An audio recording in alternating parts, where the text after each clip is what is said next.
Hello friends, welcome to தாய் research. நாம் இன்றைக்கி எங்கே வந்திருக்கோம்னு பார்த்தீங்கன்னா, நம்ம கன்னியாகுமரிக்கு தான் வந்திருக்கோம். கன்னியாகுமரிக்கு நம்ம கிட்டத்தட்ட ஒரு 4 o'clock ரீச் ஆகிட்டு அங்கே போட்டிங்க்கு எல்லாத்தையும் டிக்கெட் எடுத்துக்கிட்டு விவேகானந்தர் ராக்கும் திருவள்ளுவர் சிலையும் பார்த்துடலாம் அப்படின்னு சொல்லிட்டு நம்ம இப்போ கிளம்பியிருக்கோம். டிக்கெட்டோட ரேட்டு பார்த்திங்கன்னா 75 rupees அந்த ஃபெரி, அந்த போட்டில் போகிறதுக்கு. ப்ளஸ் அங்கே உள்ளே போனீங்கன்னா விவேகானந்தர் ராக் கிட்ட ஒரு 30 rupees அந்த மண்டபத்துக்கு போகிறதுக்கு கேட்பாங்க. ஸோ டோட்டலாக பார்த்திங்கன்னா ஒரு 105 rupees, பட் ஒர்த்து தான். இப்போ நீங்கள் பார்த்துட்ருக்கிறது தான் நம்மளை கூட்டிகிட்டு போகிற போட்டு. பெருசு கிடையாது, அதுக்கு பின்னாடி சின்னதாக ஒன்று இருக்குது பார்த்தீங்களா, அதுதான் ஆக்சுவலாக விவேகானந்தரோட ராக்கு. ப்ளஸ் இந்த பார்க்குறீங்கள்ல திருவள்ளுவர் சிலையை நம்ம இவ்வளோ தூரத்தில் இருந்து பார்க்கும்போது தான் சிலை நல்லா தெரியும். நம்ம திருவள்ளுவர் சிலையில் ஏறி நின்று திருவள்ளுவர் சிலையை பார்த்திங்கன்னா அது சுத்தமாக தெரியவே தெரியாது. ஃபுல்லாக பார்க்குறதுக்கு ரொம்ப கஷ்டமாக இருக்கும். கிட்டத்தட்ட அந்த திருவள்ளுவர் சிலை 133 அடி. ஓகே, நம்ம ஃபெரியில் ஏறியாச்சு. எல்லாருக்கும் லைஃப் ஜாக்கெட் கொடுத்து க்ளீனாக முக்கால்வாசி எல்லாரையுமே உட்கார வச்சுட்டாங்க. அந்த சீட்ஸும் ஓரளவு நீட்டாக இருந்தது, அந்த லைஃப் ஜாக்கெட்ஸும் நல்லா இருந்துச்சு. ஓகே, நம்ம விவேகானந்தர் ராக்கு வந்துட்டோம். நீங்கள் இப்போ மேலே பார்க்குறது தான் அந்த மண்டபம். கீழே இந்த இடத்துல நின்று தான் டிக்கெட் எடுக்கணும். நீங்கள் slippers not allowed. So slippers எல்லாம் இங்கே பக்கத்தில் ஒரு கவுண்டர் மாதிரி இருக்கும், அங்கே ஃப்ரீயாக எடுத்து கொடுத்துட்டிங்கன்னா அவங்க உள்ளே வச்சுருவாங்க. அந்த டோக்கன் நம்பர், அதை அந்த வச்சுருக்க ரேக் நம்பர் சொல்லுவாங்க, அதை நம்ம ஞாபகம் வச்சுக்கிட்டு ஜஸ்ட்டு அந்த நம்பரை சொன்னால் ரிட்டன் அதை கொடுத்துருவாங்க. இப்போ நீங்கள் பார்த்துட்ருக்கிறது தான் அந்த மண்டபத்துக்கு போகிற வழி. அங்கே பார்த்தீங்கன்னா ஒயிட் கலரில் ஸ்ட்ரைப்ஸ் போட்டிருக்காங்கல்ல. ஸோ நாங்கள் போகும்போது கொஞ்சம் வெயிலாக இருந்துச்சு. நீங்கள் பாறையில் நடக்கும்போது கொஞ்சம் சூடாக இருந்தது. பட் அந்த ஒயிட் கலர் அந்த பெயிண்டில் நடந்தீங்கன்னா உங்களுக்கு சூடே தெரியல, நல்லா சில்லுன்னு இருந்தது. இந்த விஷயம் ரொம்பவே நல்லா இருந்துச்சு.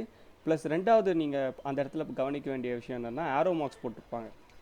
நீங்கள் எப்படி உள்ளே போகிறது. இப்போ ஐக்கியா ஸ்டோர்ஸ்லாம் போனீங்கன்னா எங்கேருந்து ஸ்டார்ட் பண்ணணும், எங்கேருந்து முடிக்கணுன்ற மாதிரி ஒரு லைனாக போட்டிருப்பாங்க. அந்த மாதிரி ஒரு செட்டப் இங்கே இருக்குது. ஸோ நம்ம இப்போ ரொம்ப எக்ஸைட்டடாக இருந்தால் கிளாஸ் பிரிட்ஜுக்கு வந்துட்டோம். நம்ம தமிழ்நாட்டோட ஃபஸ்ட்டு கிளாஸ் பிரிட்ஜுன்னு நினைக்கிறேன். ரொம்பவே நல்லாயிருக்கு. அந்த மெயின்டெனன்ஸும் சரி, அந்த கிளாஸும் சரி, ஒரு டிஃப்ரெண்ட் எக்ஸ்பீரியன்ஸ். உங்களுக்கு நான் அதை காட்டுறேன் பாருங்களேன். கீழே அந்த அலை போகிற சத்தம் கிட்டத்தட்ட அந்த அப்படியே டிரான்ஸ்பரண்ட்டாக இருக்கிறது நம்ம ரொம்பவே நல்லாயிருக்கு. இப்போ பார்த்தீங்கன்னா அவ்வளோ க்ளீனாக இருக்குது பார்த்தீங்களா, அப்படியே கீழே நீங்கள் பார்த்தீங்கன்னா அப்படியே தெரியும். ஸோ அது ரொம்ப நல்ல ஒரு எக்ஸ்பீரியன்ஸாக இருந்துச்சு. ஓகே, வாங்க நம்ம திருவள்ளுவர் சிலைக்குள்ளே ஏறிட்டுருக்கோம். இப்போது கிட்டத்தட்ட ஒரு 3 ஃப்ளோருன்னு நினைக்கிறேன். அதில் ஏறி அங்கேருந்து வியூவும் சூப்பராக இருக்கும். நடுவில் ஒரு இடம் இப்படி ஒரு ஓப்பன் இருந்துச்சு, அந்த ஓப்பன்லேருந்து பார்க்கும்போது நல்லாவே வியூ சூப்பராக இருந்துச்சு. ஸோ இப்போ நம்ம திருவள்ளுவர் சிலைக்குள்ளே வந்துட்டோம். இன்னும் கொஞ்சம் தூரம் போனீங்கன்னா ஆக்சுவலாக அந்த வியூ பாயிண்ட்டுக்கு வந்தாச்சு. பார்த்திங்களா, நம்ம அங்கேருந்து பார்க்கும்போது ஃபுல்லாக தெரிஞ்ச வள்ளுவர் இப்போ ரொம்பவே கம்மியாக தான் தெரிவார். ஏன்னா அவ்வளோ பெரிய சிலை அது. அவ்வளோ தூரத்துலேருந்து பார்க்கும்போது நமக்கு அந்த அளவு தெரியாது. பட் கிட்டேருந்து பார்த்திங்கன்னா அந்த அளவு பெரிய சிலை. ஸோ அதெல்லாம் சுற்றி பார்த்துட்டு நம்ம கொஞ்சம் ஃபோட்டோஸ்லாம் எடுத்துகிட்டு கிளம்புற நேரத்தில் பயங்கரமாக மழை. ஸோ கொஞ்சம் நேரம் உள்ளே இருந்துகிட்ருந்தோம். இங்கே பார்த்திங்கன்னா அந்த கல்வெட்டில் நம்ம திருக்குறள் எல்லாத்தையும் எழுதி வச்சுருக்காங்க. அதை கூட நீங்கள் பார்க்கலாம். இப்போது அங்கேருந்து வெளியே வந்தாச்சு. ஓகே, முடிஞ்சிருச்சு. நாங்கள் அந்த விவேகானந்தர் ராக்கு, அந்த மண்டபம் அதுக்குள்ளெல்லாம் போனோம். பட் அங்கே வீடியோ எடுக்கிறதுக்கு அலவுட் இல்லை. பட் நைஸ் பிளேஸ், நீங்கள் போய் அங்கே பார்க்கலாம். இப்போ ஃபெரி ரிட்டன் ஆகுது. இதுவுமே ஒரு நல்ல ஒரு எக்ஸ்பீரியன்ஸ் தான். அந்த 75 rupeesனாலும் கண்டிப்பாக ஒர்த்து. எல்லாத்தையுமே நல்லா நீட்டாக மெயின்டைன் பண்ணிகிட்ருக்காங்க.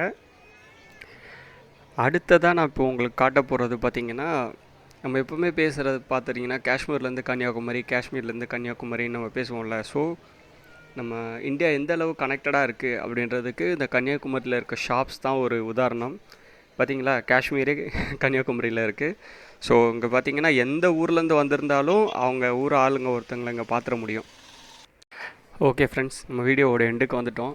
இதுக்கப்புறம் அந்த முக்கூடல் சங்கமம், காந்தி மண்டபம், அப்புறமா இன்னும் கொஞ்சம் தூரம் போனீங்கன்னா சன்ரைஸ் பாயிண்ட்டு, சன்செட் பாயிண்ட் எல்லாம் இருக்கும். எல்லாத்தையுமே ரொம்ப பக்கத்தில் தான் இருக்கும். நீங்கள் எல்லாத்தையுமே இங்கே வந்து என்ஜாய் பண்ணலாம்.